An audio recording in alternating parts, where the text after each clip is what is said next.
Okay.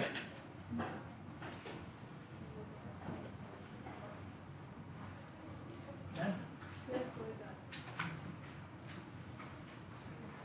Send me a screenshot, I'll put in there.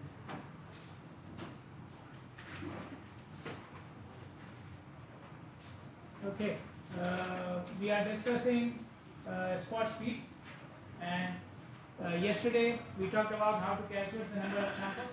You have to do it for the term project. We talked about the spot speed studies. In the spot speed study, you have to use the z value. I showed you the z table, how to get the probabilities for the z. And in the before and after studies, we are looking to find out two things. Was there a significant effect of your change on the speed? And if there was an effect, then how much was it? Okay, and there could be a target value as well, which we are looking to achieve. So we will check if we achieve the target or not. Then move on to the check for normal distribution, the normalcy check, and we use it using chi-square, because earlier we said that we plot the data distribution, it looks symmetric, then it's normal. Yes, it's one of the indicators, but it cannot be shown just by looking at the graph. Okay, because we are plotting the best fit curve, some of the points may be outliers, and so on. Okay, so and we are judging it visually, it looks symmetric or it doesn't look symmetric. Okay, so who can judge? So then we use the chi-square test. In the chi-square test, we need n and f. So we were in the process of calculating the f values basically. So we have the speed data, the highest group on the top, the lowest group at the bottom. Both highest and lowest group should have some values in them. If you have zeros there, you will remove that group. Then the first value, replace it with infinity. The last value, replace it with minus infinity. Okay. Then we have the number of observations for these groups which are taken from the field. No change here. Okay, whatever you observe. Then we have for each upper limit, you will calculate its z value, and the z value is calculated using this equation. So you will take the value from the first column, the upper limit, put it as x here, minus mu, which means mean, upon sigma, which means standard deviation. Okay, for this data we already calculated mean and standard deviation. If you didn't, then you have to calculate it. Okay, so for example, the first value is what? Infinity. Okay, you put infinity in the equation, you will get what? Infinity. Okay, the second value is 64. You put 64 here as x, minus the mean of the data, which is 48.2, upon sigma, which is the standard deviation. Okay, so each time you just change the value of x. Okay, then after you have the z value, you go to the z table and find out its cumulative probability. Okay, the first one is infinity, so its probability is how much? 1.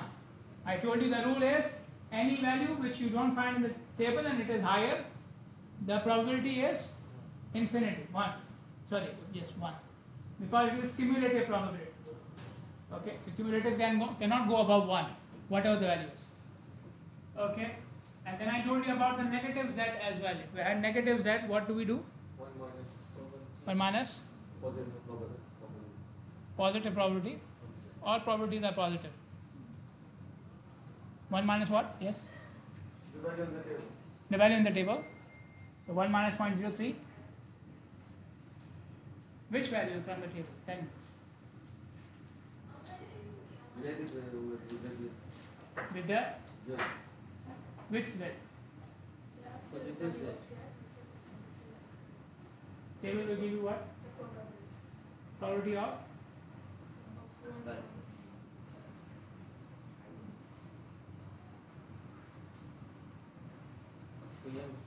For example, If you have, for example, minus 2.31, tell me.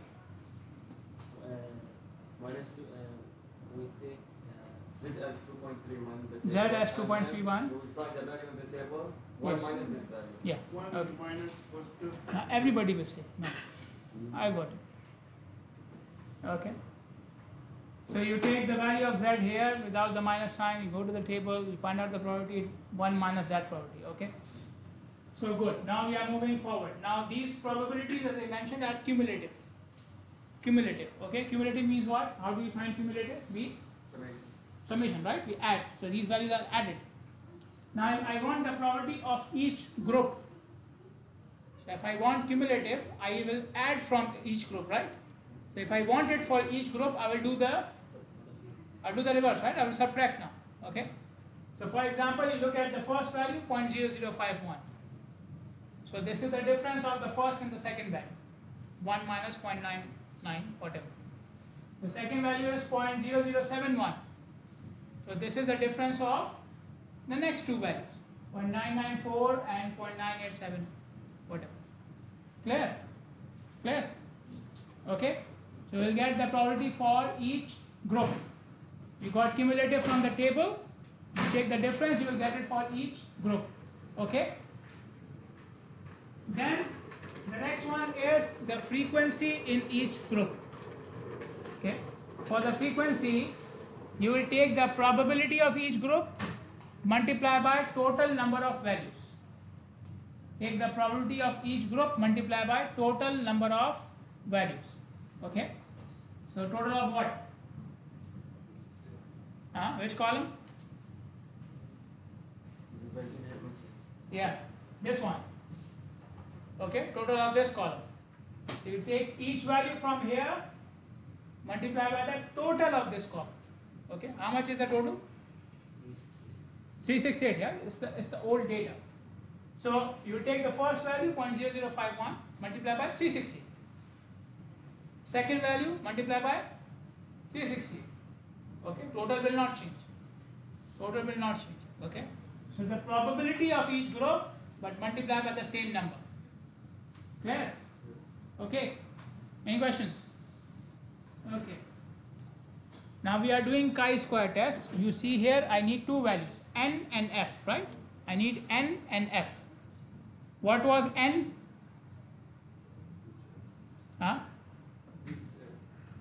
That is total, right? But they are saying ni, that means for each group. But what does it mean? N means what? What was 368? Number of vehicles, right? So n is number of vehicles. You already know that. Okay. The last thing which you calculated here is f. When you multiply probability with the total number, you were calculating f. So now I already had n and I calculated now f. So I have both the values required for the chi-square test. Okay. So we should be able to perform chi-square test now. But before we do that, there is a check. The check is no f value should be less than 5. All f values should be 5 or more. Okay, all f values should be 5 or more. Clear? If it is not, then we will merge it with the next value. If any f value is less than 5, we will merge it with the next value. Okay, clear? Look at the table for the f values. Okay, do you see values less than 5? Yes, the first two values are less than 5, right? So what do we do if they are less than 5? We merge them. Okay, so we merge these two. Okay, 1 point something and 2 point something. Will it make 5? Still less than 5. Right? If it is still less than 5, we merge it with the next one. Now look at the next one. What is the next value? 5.5.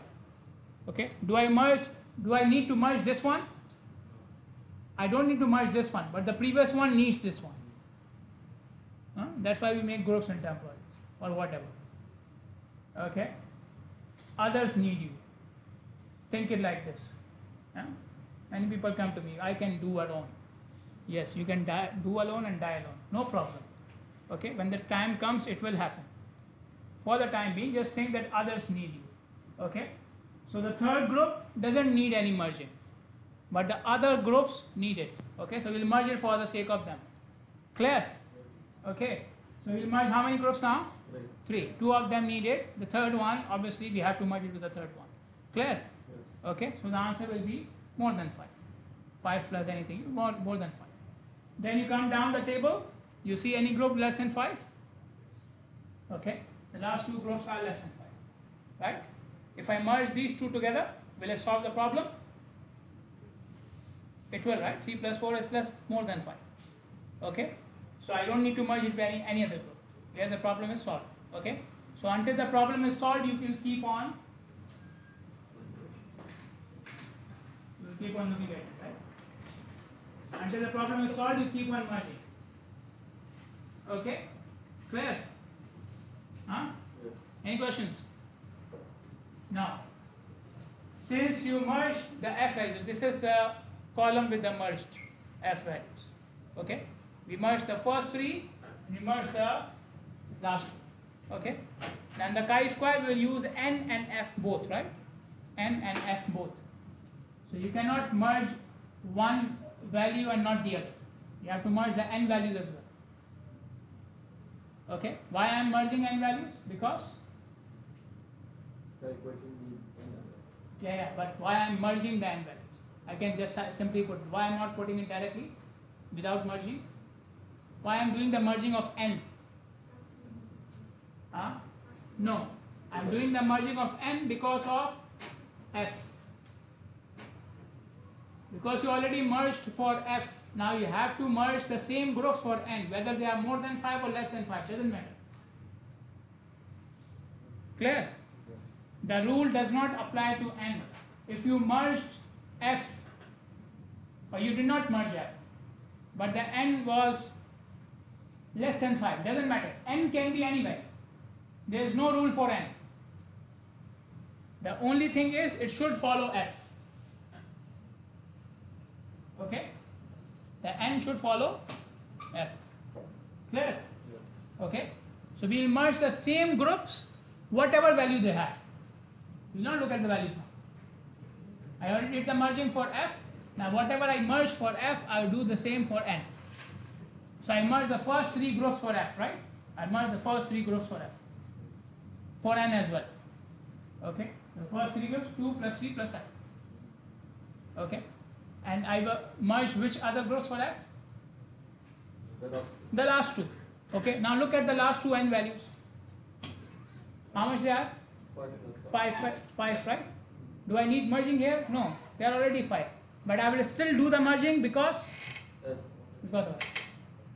Even if they were less than 5 and I did not merge f, I will not merge them as well.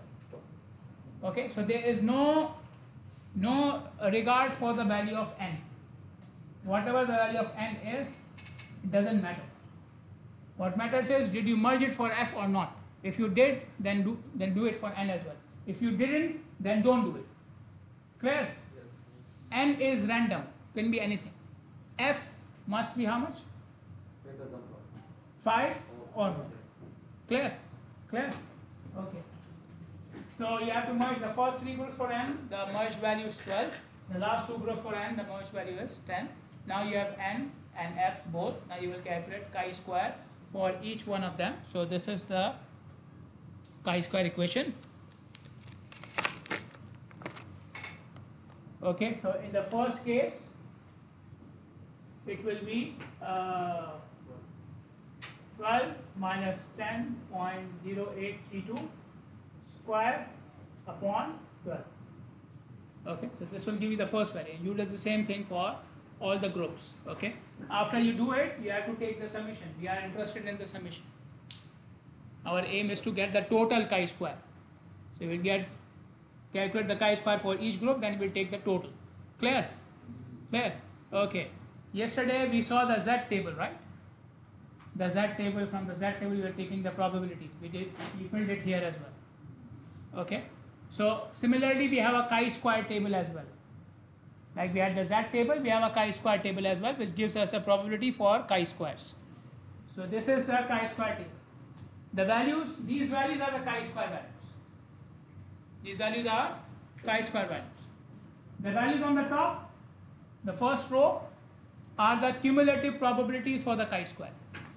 Okay? So this column has a cumulative probability of 0.005. This one has a cumulative probability of 0.995. This one has a cumulative probability of 0.99. Got it? So the first number on the top is the cumulative probability for that column. Okay? Then you look at the first column. The first column says DF. DF stands for degrees of freedom.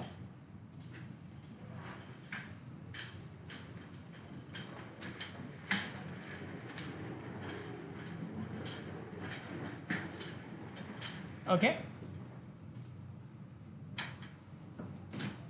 So what is degrees of freedom for this case? Degrees of freedom is you count how many groups you have minus 3. Okay. Count the number of groups you have minus 3. This will give you degrees of freedom. Clear? How many groups we have? 14. 14 or more? 14. But they are more there, right? These values are more, right? But we merged. Okay? He doesn't know. But the answer is correct. Huh?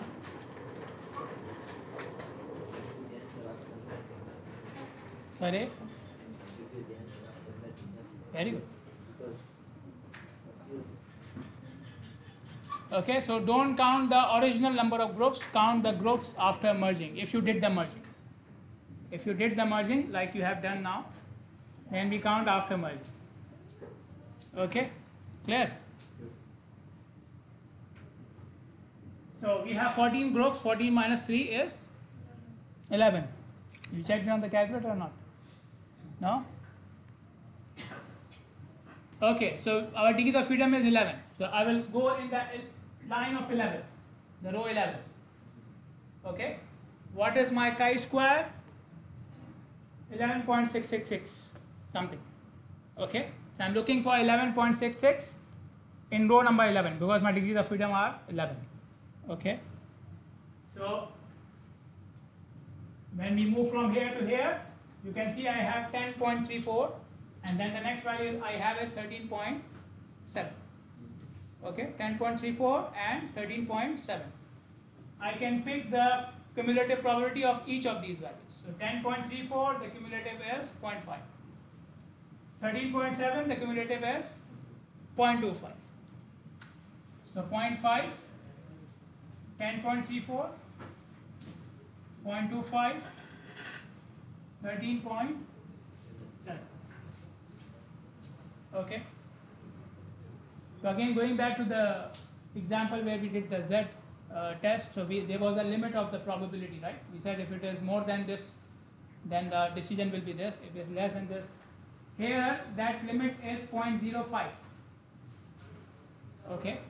If the cumulative probability of chi-square is 0.05 or more, if the cumulative probability of chi-square, the value which you should get from the table, if it is 0.05 or more, then the data follows normal distribution. If it is less than 0.05, the data does not follow normal distribution. Clear? Okay.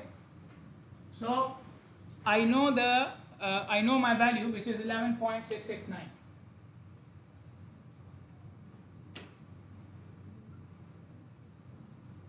Okay, and this value is in between these two. Okay, so what is the p value then? How do I find the p? Huh? Yes, do it.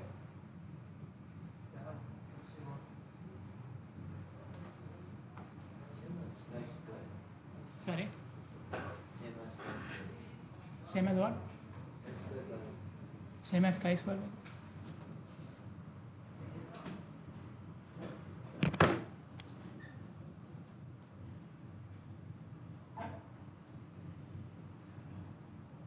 My chi-square value is 11.669, which is not here, but it is in between these two values. I know the probability of this one and this one. I'm looking for what will be the probability of my chi-square value, the total chi-square of my table. So how much is that?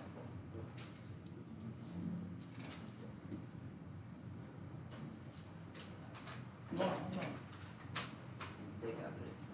Huh? Don't tell him.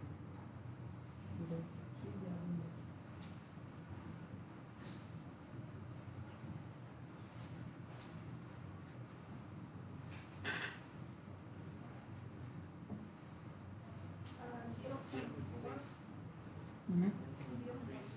0.36. 3, 6, 4, 4. I cannot see it. 4. 0.4.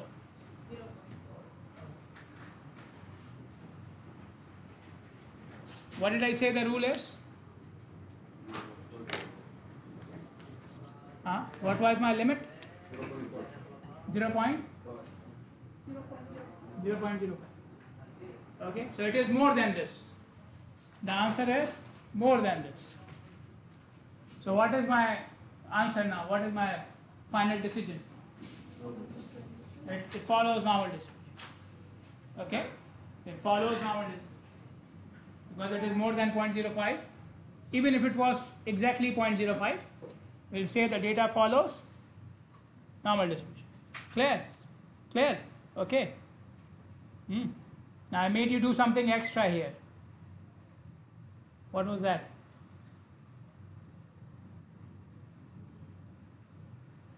I made you do something extra here. It was not required. You could have told me the answer directly. Normal distribution either way. Huh? That it's normal distribution either way. It is normal distribution, right? Even if you don't know the p-value. Huh? It is already more than 0.05, right? So even if you do the interpolation, don't do the interpolation. The answer is same. Okay? But now at least you know that how to do the interpolation, right? And you know that you know. Some people don't know. But they think they know.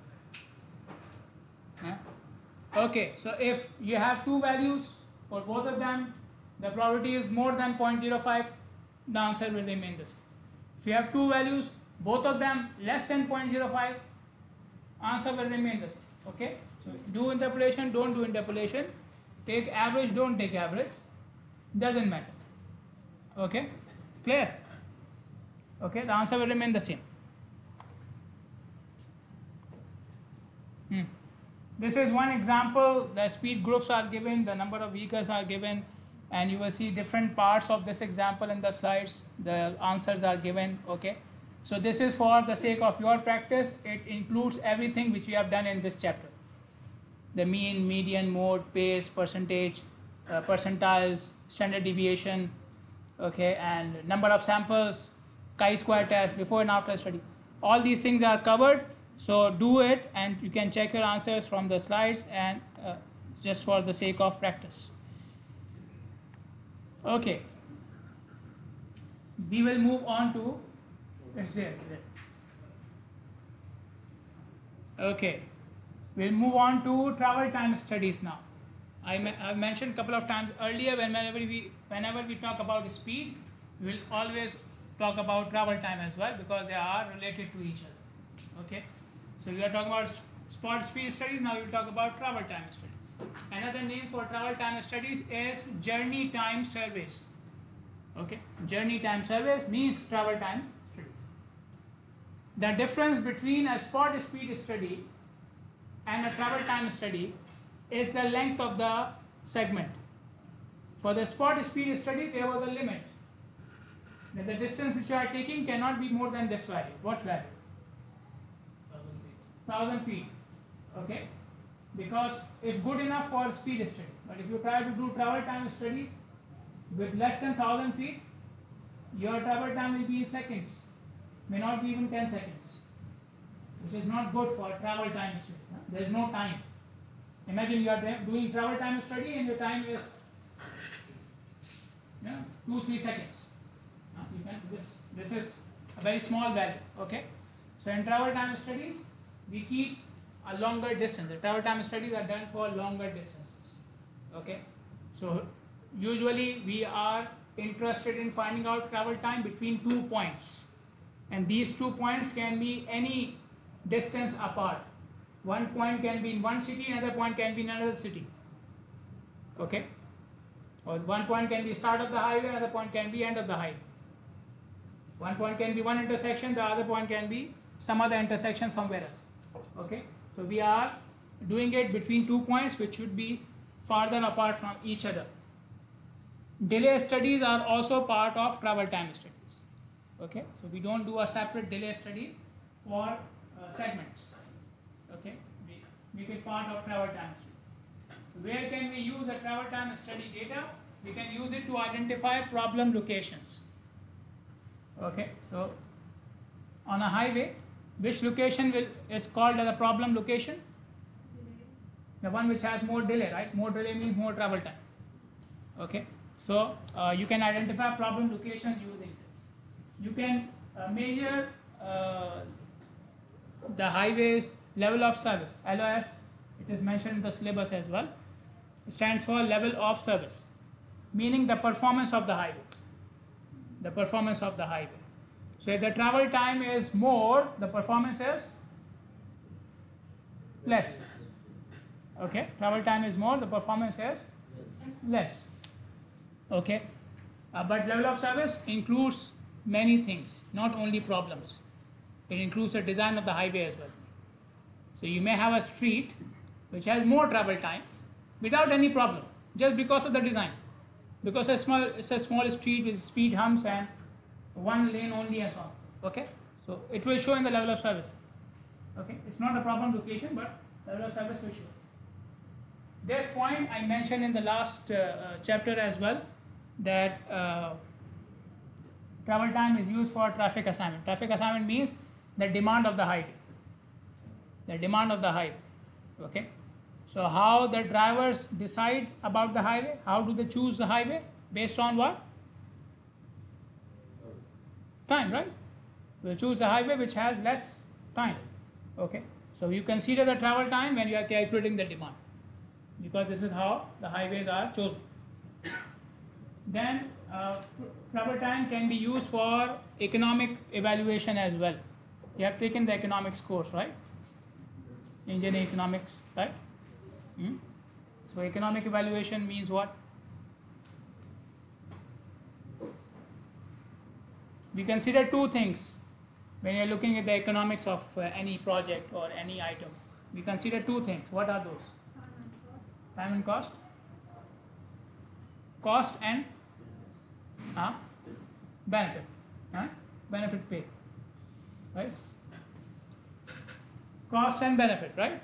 Okay. So economic evaluation includes both. Now cost for highways, we know. Construction cost, cost of the land, cost of material, cost of maintenance. Okay. What is the benefit? Benefit is calculated in terms of time. Okay, in terms of time. How much time saving you are doing with this project? If this project is not built, then what will be the time? And with the project, what will be the time? So the saving in time is your benefit.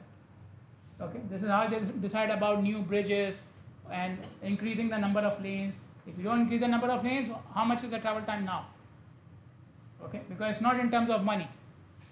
Nobody is saying, okay, we will build a bridge, now give us money. It's nothing like this.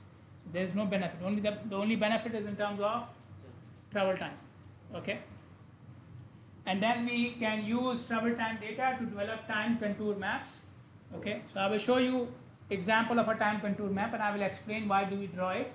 But we know, do you know what is a contour map? What? Now we have to think.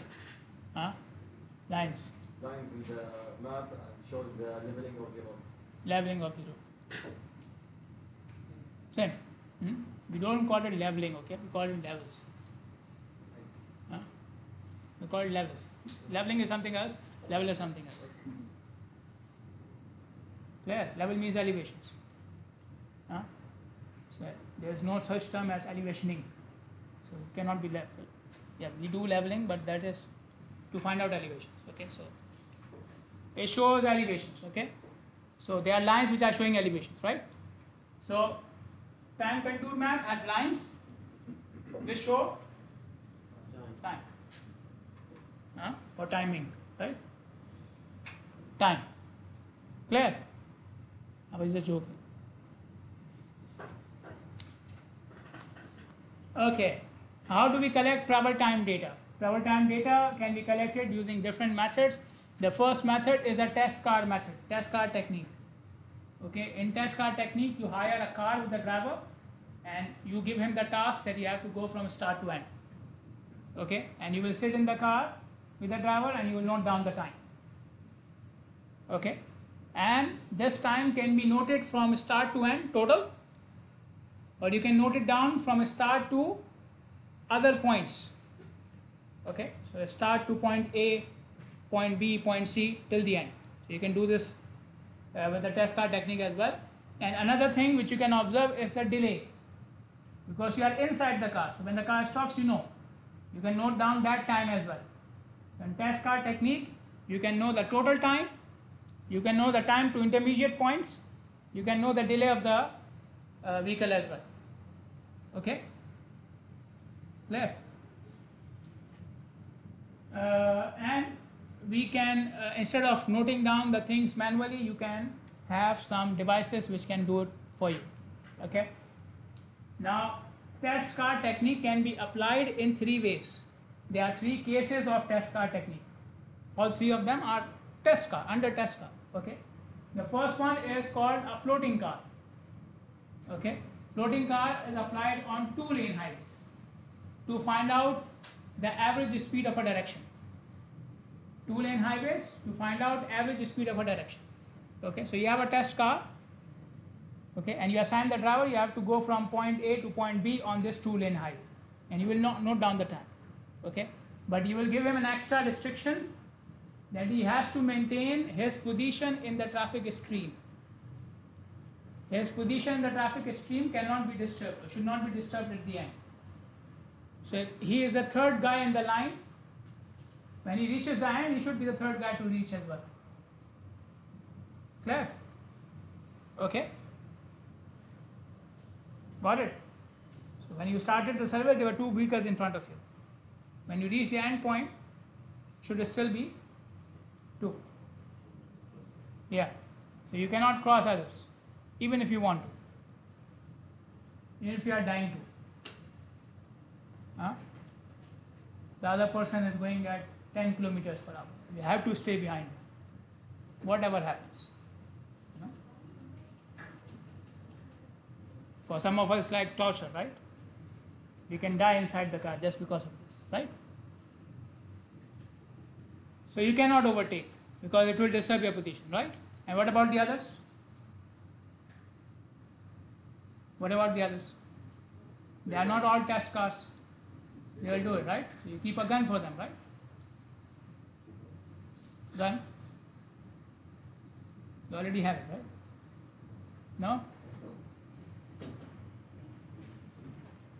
Sometimes it's good to check. I keep on making jokes. Okay, so the others can overtake you, the other can pass you. In that case, you will try to maintain your position by overtaking. So if you have a driver who passes you, okay, so now you are the 4th one in the stream. So you can pass 1 car to maintain your position. Okay, clear? Okay, so if 2 cars pass you, you are allowed to pass 2 cars. Okay, before you reach the end. Before you reach the end, if your position was disturbed and you could not pass the other, you could not maintain your position when you reach the end, that observation will be discarded. You will cancel it. Okay, that observation will not be counted. Okay, clear? So why are we doing this? Because on 2-lane highways, 2-lane means what? 1 lane each direction. 1 lane each direction, right? So in order to pass, what are you doing? You are going in the opposite direction. You are going out of the room. You are going in the opposite direction, right? So the opposite direction is affecting your travel time now. So we are trying to avoid that. Okay, there should be no effect of the other direction on your travel time. So to avoid it, we are asking the driver to keep in his lane and maintain the position. Clear? Clear? Okay. So we apply floating car on a 2-lane highway to find out the average speed of a direction. And we ask the driver to maintain the position in the street. Next one is maximum car. Maximum car is applied on multi-lane highways. Okay? It's applied on multi-lane highways to find out the 85th percentile speed. Okay? To find out the 85th percentile speed. So, we ask the driver to go from point A to B and have fun. Go as fast as possible, but under the speed limit. Okay? So if you get a fine or you kill somebody, you kill yourself, you are not responsible. We don't even know you then. Clear? So, why are you saying 85th percentile speed? What is important about 85th percentile? Redesign based on it, and why? Why 85th? Why not 90th? Why not 80th? Standard. Your standard. Why standard? I told you something about it in the same chapter. When we are doing spot speed analysis, we took these two percentiles, 85th percentile and 15th percentile. What did I say about these two values? The outlier. This is the range up for the normal. Anything more than that is the outlier.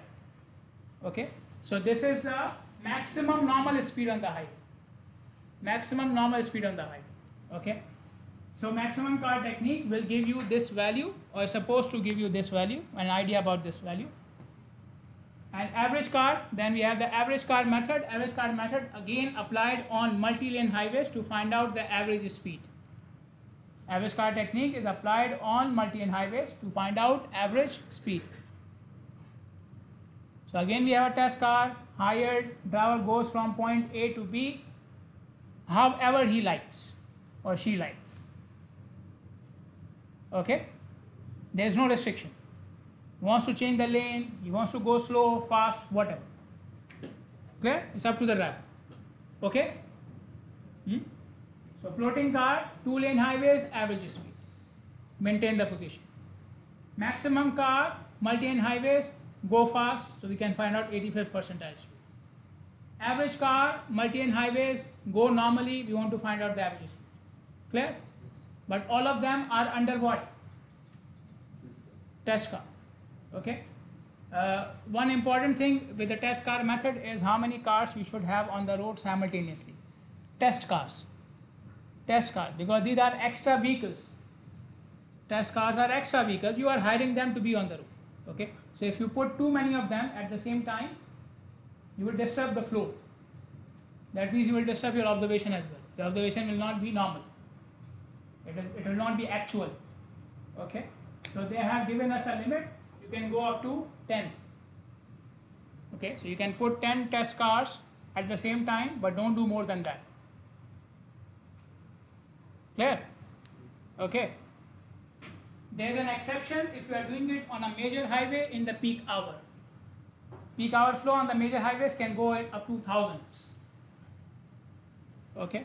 So even if you take the test cars up to 50, it will not disturb the flow. Comparatively, the comparative effect of the extra car is negligible. Okay. So for major highways in the peak hours, you may go up to 50 test cars, but for all normal cases, you should not go above 10. Clear? Okay, another method of taking the travel time data is the license plate method. In license plate method, you need observers at the start point and the end point. Okay, the start and the end point. These observers are recording the registration plate number of the cars passing them and the time at which they pass them. Okay, so they will record vehicle number 1, 2, 3, blah blah blah, went from this point at 9:01. Okay, and the other observer will do the same thing. So he will also record the license plate number and he will also record the time. Once the study is finished, they will go and they will match their records. Wherever the registration plate number is matching, they know the start time, they know the end time. So they can find out the travel time. Clear? Okay. So as you can see, we don't need any cars, we don't need any drivers with the cars. Okay. So the method is very simple. We don't need many resources, just observers, people who are cheap, obviously, and you need pen and paper, right? Okay. And you can write it. yes. Okay. But the phones are expensive, right? Okay. the important point here is the sample size. You have to achieve a particular sample size. I need this much data, right? Now you will come back and you only know how much sample you have got once the data matches. Because when you will write down the data, some of the cars will pass, right? So you are writing data for one car and the others are passing. So you are missing some data. Okay? And the other observer, the same will happen to him as well. Okay? So there is some missing data at your end and there is some missing data at the other end. Okay? Until the data matches, there is no time. Until the data matches, I have no time. So I recorded it, but the other person didn't. So I don't know the end time. Okay? So you may have 1,000 values and only 100 are matching. There is a problem of sample size here. Okay, we have to make sure that we get enough samples even with the mismatch. So you have to take more values. Okay, because of the mismatching issue. Other techniques for the study, travel time study, you can take observations from a vintage point. What is a vintage point? Good visible. The point of, yes, good visibility from where you can see the entire segment. Okay, so if you can find such a point, you can go there and then you can observe the car from start to end. Okay, from start to end. So you can follow the car. At this time it entered, there it stopped, and so on.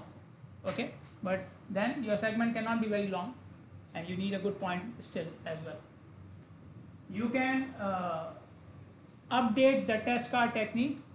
Instead of using observers inside the car, you can equip the car with detectors and sensors and other devices. Okay, so some of the universities, they do this, not ours, like some universities. Okay, for research they do this. They have test cars. Okay, and they hire the cars and they put their own sensors in them, and then they record the data through the sensors.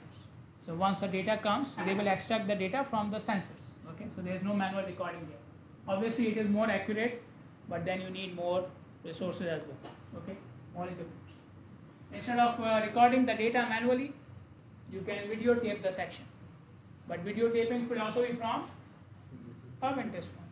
Okay, the advantage will be you will not miss anything. If 100 cars passed in the segment, you have the data for all the 100 cars. Okay, you can replay the video and take all the 100 values. Okay, this is a sample of a travel time study done from a test car. Why I am saying the test car? Because it shows the delay as well. It shows the data at multiple points. Okay, so this is only possible with a test car.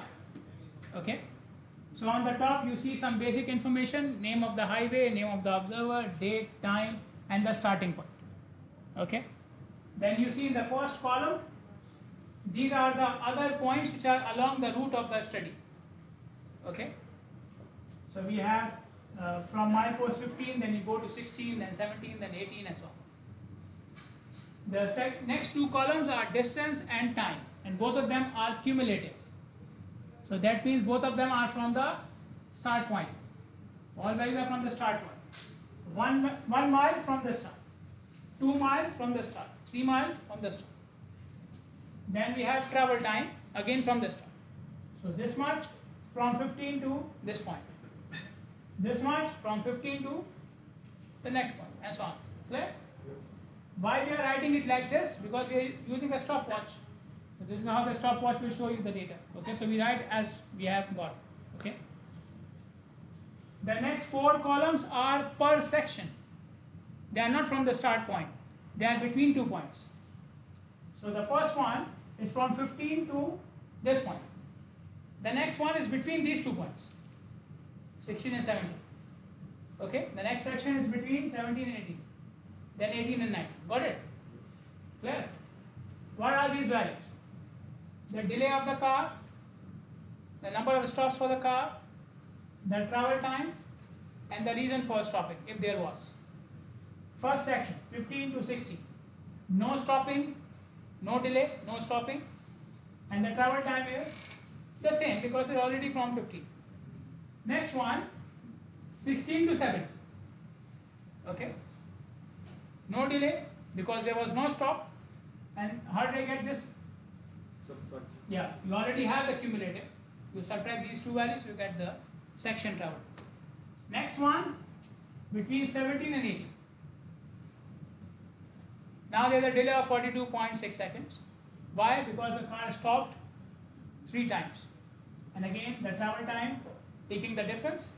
Why the car stopped? Because there were 3 signals. Okay, and this poor guy stopped at all of them. Okay, clear? If you do the summation of these travel times, then you should get the last cumulative value, right? Okay. This is another example, the local example. This is how they do it in the ministry. Okay, so you have again the route number, the highway name, the travel, the starting time, and so on and so forth. Then the starting point is mentioned, the intermediate points are mentioned, the end point is mentioned. Okay. Here they are mentioning the distance cumulative again. Okay, from the so all these values are from the start. The time, so they are not recording the stopwatch time. They are using the clock. The survey started at 2 p.m. Okay, the next point came at 2:13. So they will calculate the time, travel time or whatever later on. Okay. Right now they are just recording the time from the watch. Clear? Okay. And the last column is if there was a delay or something, why was it? Okay. Any questions? Clear? Everything is clear? Okay.